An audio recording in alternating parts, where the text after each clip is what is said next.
I'm here to talk briefly about one of the specific things that President Barack Obama outlined yesterday in his most recent attack against legal law-abiding gun owners like myself and like you guys out there. When the president announced his most recent executive actions, one of the things that he detailed was that if you're in the business of selling firearms, you must get a license and conduct background checks.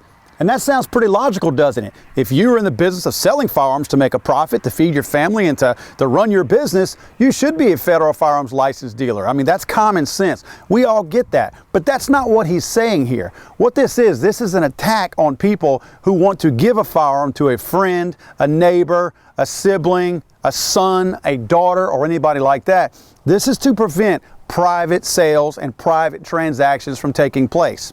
The president is saying here that there is no specific threshold number of firearms purchased or sold that triggers the licensure requirement. Now keep this in mind. This was written by a team of attorneys.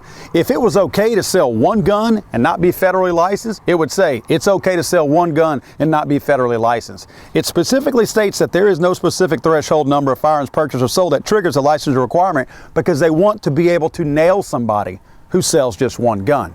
That's you and I.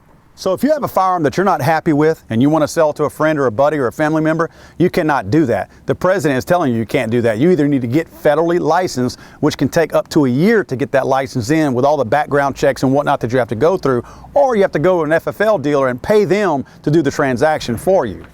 But the president, who fancies himself as a U.S. constitutional attorney, seems to be missing something pretty relevant, the fact that he cannot, through an executive action, rewrite a federal statute. He just simply can't do that. And executive action does not rewrite a federal statute without having Congress actually put forth a bill that the president himself has to agree to in order to rewrite federal statute. You cannot do that through the means of an executive action. What I have here is the actual firearms law in my hands.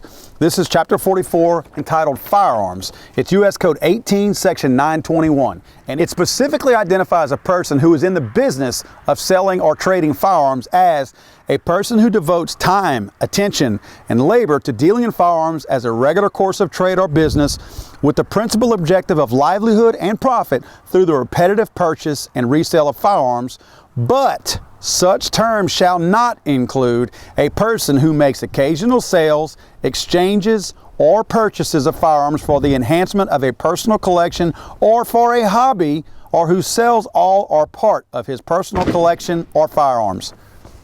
There's a federal statute that does not allow the president to change what is already law and what is already on the books. This wording will not change because of President Barack Obama's executive actions that he announced. He is not within his rights to change this wording. This will not change. I don't care how many people he gets to sign a petition, how many tears he sheds, or anything like that.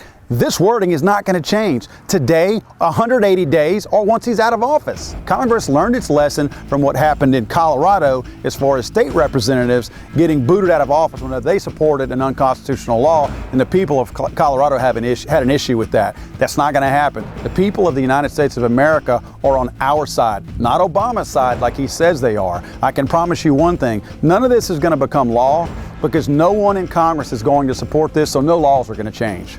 If you have a congressperson that decides to follow Barack Obama down this unconstitutional path, go to www.usa.gov and let them know you will fire them with your vote.